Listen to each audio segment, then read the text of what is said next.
মাছ যত বেশি আইব অতই দাম কমবো। মাছ যদি কম আসে তাহলে কমবো কেমনি?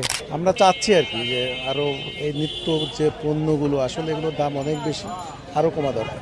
তারপরও এখন যে আমাদের যে নতুন গভর্নমেন্ট আসছে ওই হিসাবে তো আমাদের প্রত্যাশাটা আর একটু বেশি। কেজিতে এখন অলরেডি 200-300 টাকা কমছে, আরও কমবে আশা করি, তখন একটু বেচাকেনাটা ভালো করতে পারবো।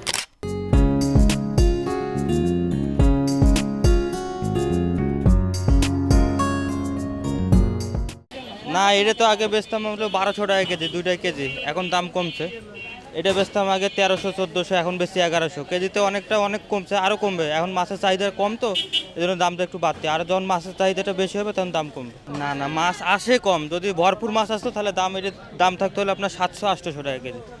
মাছের আমদানিটা কম, এই জন্য একটু দাম বাড়তি। ইনশাল্লাহ আশা করি দাম আরও কমবে। ধরাটা পড়তে হবে না, ধরা তো কম পড়ে, এই জন্য দামটা বেশি। যখন ভরপুর ধরা পড়বে তখন তার দাম এতটা থাকবে না, তখন কমে যাবে। এই ব্যাপারে খুব খারাপ লাগে, কারণ আমি মাছ বেশি কিন্তু আমি খাইতে পারি না, আমার খুব খারাপ লাগে। এই মাছটা যদি আপনার 600 বা 700 টাকা কেজি হইতে পারতো তাহলে আমিও খাইতে পারতাম, আর আমি বেচতেও পারতাম বেশি। একটার জায়গায় 3টা বেচতে পারতাম। দাম বেশি কারণে কাস্টমারও নেয় না, আর আমরা মাছও আনি কম, মানে বেচা কিনাও খারাপ। যদি দামটা কমতো তাহলে বেচতে পারতাম বেশি। কেজিতে এখন অলরেডি 200-300 টাকা কমছে, আরও কমবে আশা করি, তখন একটু বেচা কিনাটা ভালো করতে পারবো।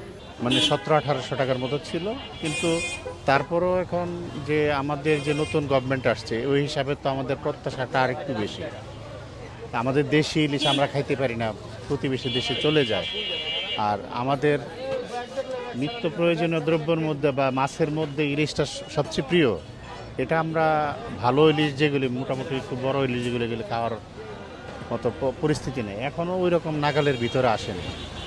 এটা আরেকটু নাগালের ভিতরে হলে বাজার যদি এভাবে মনিটরিং করা হতো, আর আমাদের যে সিন্ডিকেটগুলি, যে মূলত যে কোনো ধরনের দ্রব্য মূল্য বলেন আর যে কোনো কাজের সিন্ডিকেট, এটা এখনও ভাঙা যাচ্ছে না। যে কারণে আমরা সাধারণ মানুষ হিসেবে মনে করি এদেরকে ধরে লাভ নেই। সিন্ডিকেট যদি ভাঙা যেত হয়তো এইগুলি কিছুটা নাগালের ভিতরে আসে।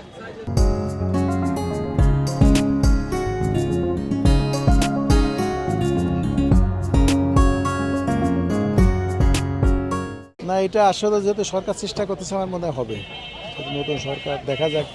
আমরা চাচ্ছি আর কি যে আরও এই নিত্য যে পণ্যগুলো আসলে এগুলোর দাম অনেক বেশি, আরও কমা দরকার। মনে করেন যে মাছটা 1 কেজি ওজনের মাছটা, এই মাছটা আমরা বেচতাম 2200-2100, মানে এই মাছটা আজকে বেচতেছি 1600। আর জাটকা মাছটা গতকালকে কিনছি 700 টাকা, এই মাছটা আজকে হলো 500 টাকা, কালকের থেকে 200 টাকা কম আজকের বাজারে। তো ওটি আমার কালকাটি ধরা, আজকে আনছি আমার, এটা হচ্ছে একটু বড়ো, এটা আনছে 600 টাকা, আর ওইটা আনতাম গতকালকে 800 টাকা, আজকে 200 টাকা মানে কম মাছে আজকের বাজারে। আমি দিই আজকের বাজারে 200 টাকার উপর কম। এইসব ওই বড় 1.5 কেজি নেবে আনতাম 2200-2300, আজকে কিনছিল 1900, বেশি 2100-2000 এরকম। মাছ যদি বাংলাদেশে তো আরও কমবো, আরও সস্তা হবে, তাহলে আজকে একটু বেশি দেখতেছি। এই কদিন যা ছিল আজকের তুলনায় আজকে একটু বেশি মাছ, কিন্তু বাজারে তো বিকে না। তারপর হিসাবে দাম 1600 টাকা 1 কেজি মাছ কিনতে চায় না কেউ। সারাদিনে মনে করেন 10টা-20টা মাছ বেচলে 1400-1600 টাকাতে বড়া যায়। আরেকজনে হাই হতাশ করে যে ফেসবুকে দেখি কম, তোমরা এখানে বেশি চাই। ইন্ডিয়া যেটা যাই তো সেটা হারাবে। ইন্ডিয়ার লোকরা বলতো যে ওই জায়গায় যে পাওয়া যায় 1200-800 টাকা কেজি, আর আমাকে বাংলাদেশি মাছ পাইতেছি 2000 টাকা কেজি। তো এটার কী সমস্যাটা কী? আর এটা আপনি কেমনে বুঝ দেবো আপনার? এখন ওখানে বন্ধ হয়েছে, আল্লাহর কুদরতের জিনিস। মাছ যত বেশি আইব অতই দাম কমবো। মাছ যদি কম আসে তাহলে কমবো কেমনে?